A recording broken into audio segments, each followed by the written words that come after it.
Thank you, Dave. At 8:04, it's -7 at the airport. Good morning, everyone. BlackBerry is abandoning a plan to sell the company. Instead, the Waterloo-based smartphone maker wants to raise more cash. BlackBerry also getting rid of its current CEO, Thorsten Heinz, and some key company directors. That means the tentative deal between BlackBerry and Fairfax Financial has been killed. Fairfax is now looking to provide the company with the $1 billion it is looking for. Thorsten Heinz is leaving after a very tumultuous time with BlackBerry, including lackluster sales of the Z10 and Q10 smartphones. In the interim, John Chen will be CEO. He will also be chairman of the revamped BlackBerry board. BlackBerry shares, by the way, are off about 20% in early trading. The Federal Conservative Party convention in Calgary over the weekend, drawing in more than 3,000 delegates. Prime Minister Stephen Harper keeping a relatively low profile, only speaking, at least to the media, during a 40-minute keynote speech. In his address, Harper promises tougher, stringent laws, especially when it comes to child predators, and tougher sentences. Harper says he wants greater government transparency as well.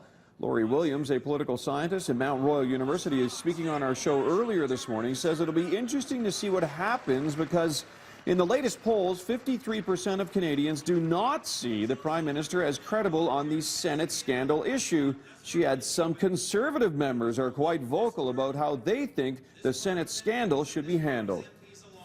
There are a lot of people who are raising very significant and credible questions about about whether this is the way to handle the expense scandal.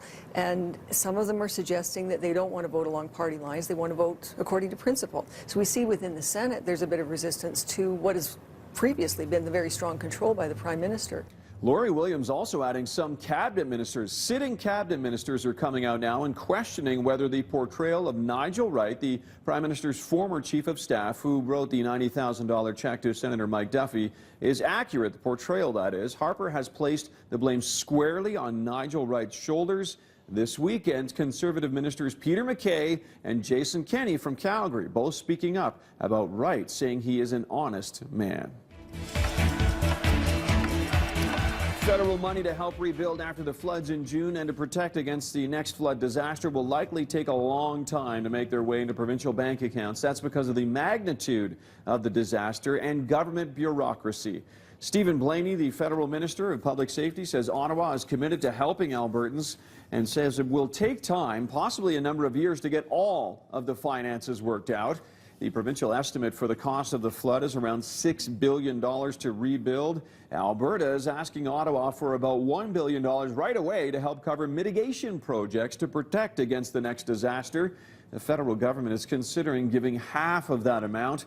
Payments likely won't start to flow until federal civil servants discuss the issue and they get permission to release the money.